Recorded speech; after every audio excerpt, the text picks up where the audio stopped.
Le meilleur de Chainsaw Man, c'est ça. Tu te prends des claques alors que tu t'attendais vraiment pas à ça. Mesdames et messieurs, ici Chage et on se retrouve aujourd'hui sur la chaîne secondaire Serial Chage le Phénix pour parler de l'épisode 8 de Chainsaw Man. Donc vu que c'est la chaîne secondaire, un peu moins de montage, mais toujours autant de passion. Et franchement, cet épisode est juste incroyable pour moi et je sais que certains n'ont pas apprécié certains passages d'animation avec la CGI et certains moments où tout semblait comme du plastique. C'est vrai, avec certains démons qui apparaissaient comme ça, le démon des malédictions. Mais personnellement, moi, ça m'a pas dérangé parce que l'histoire elle m'a juste bloqué, en fait, elle m'a transporté, j'étais tellement dedans que c'est vrai, tu vois, même le démon serpent en CGI, ça m'a pas dérangé, mais du tout, en fait, vraiment ils ont fait un vrai travail d'adaptation et c'est là que c'est vraiment fort parce que c'est vrai que cet événement, en fait, la mort d'Himeno, c'est un passage ultra marquant. Et même dans le manga. Et là, je trouve que c'est supérieur au manga. Pourquoi? Parce que cet épisode, en fait, il te raconte une véritable mise en scène autour du personnage d'Himeno. Il est carrément dédié à Himeno. L'ending est juste parfait. Et on te montre que c'est le personnage principal de cet épisode. Et par le simple fait que, justement, dès le début de l'épisode, ce que je trouvais un petit peu bizarre au début, c'est que, en fait, ils te reprennent la scène de fin de l'autre épisode. Donc, Denji et donc Himeno qui sont au lit. Et tu peux te dire que c'est complètement zinzin, tu vois. Moi, au début, je me suis dit, mais pourquoi ils font ça? Sauf qu'en fait, là, toute la scène, elle est tournée selon le point de vue d'Himeno. Et en fait, ça rajoute justement quelque chose de la caractérisation par rapport à son personnage, avec des scènes qui, c'est tout bête, hein, elle est bourrée, elle est en train de marcher dans son appart, elle est en train de boire un truc, mais ça marche extrêmement bien. Pourquoi? Parce que l'animation, elle est ultra fluide. Tu ressens le poids de son corps, en fait, dans chacun des mouvements qu'elle fait. Et tout le reste, en fait, tous les passages comme ça de vie, ils font hyper cinématographique pour plusieurs raisons, parce que voilà, il y a plusieurs angles de caméra utilisés, la lumière, mais surtout, en fait, si tu regardes bien, bah, il n'y a pas tant d'OST que ça en début d'épisode. Cette première partie d'épisode où on voit justement les personnages juste parler, bah tu les entends juste parler, il n'y a que ça. En fait, ça donne un côté vraiment ultra réaliste et je trouve ça génial, en fait, un animé qui arrive à utiliser le silence comme moteur pour te raconter une histoire.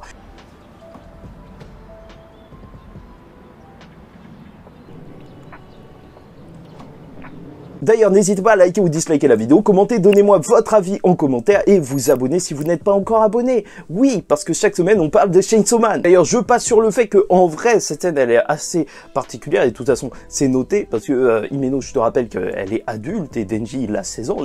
Et si ça ne te choque pas, inverse un petit peu les rôles parce que si c'était une fille de 16 ans qui se retrouvait comme ça sur un lit et donc quelqu'un d'adulte, je pense que ça aurait mis les gens peut-être un petit peu plus mal à l'aise, mais dans tous les cas, donc c'est parlé, oui, elle dit après, lors du petit déjeuner, que ouais, de toute façon, elle aurait terminé en prison, et oui, c'est vrai, c'est ce qu'elle aurait mérité. Et donc, en fait, t'as beaucoup de développement, même par rapport à Denji, parce que Denji, en fait, ça m'a rappelé aussi pourquoi j'apprécie le personnage, parce que tu vois, cette sucette avec Makima, baiser interposé, tu sais, japonais.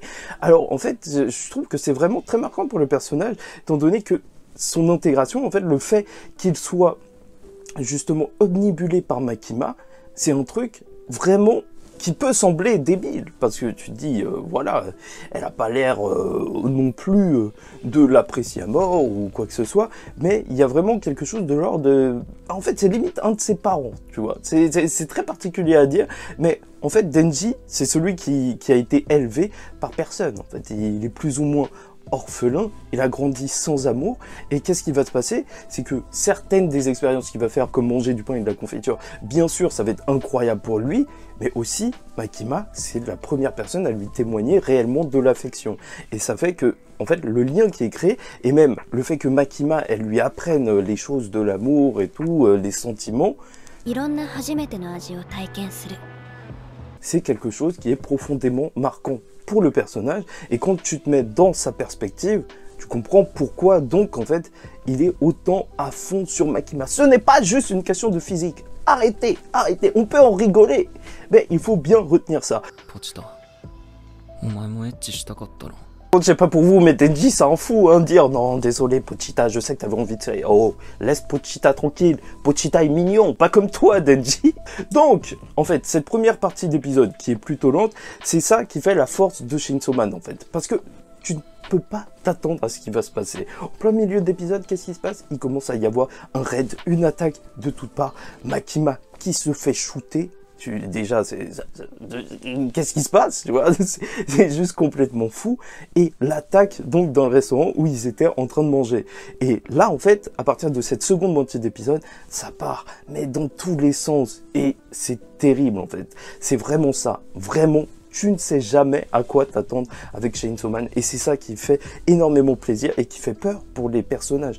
Parce que, voilà, il va y avoir le démon au katana, enfin, le petit-fils du mafieux qu'on avait vu au tout début de la série qui va se ramener et qui va faire juste une boucherie avec des armes à feu. Ça y est, le démon gun est en train d'attaquer partout, le démon flingue, et c'est juste n'importe quoi. Il pète tout, et le combat qui en suit, il est juste lunaire. On voit, ça y est, enfin Aki utiliser ses réelles capacités avec le démon malédiction, où il sacrifie justement son espérance de vie, et en échange, il lui suffit juste de 3 coups pour tuer une personne, ce qu'il réussira à faire. Le démon malédiction, son entrée en scène, elle est ultra marquante. 3, 2, 1, ça y est, c'est bon.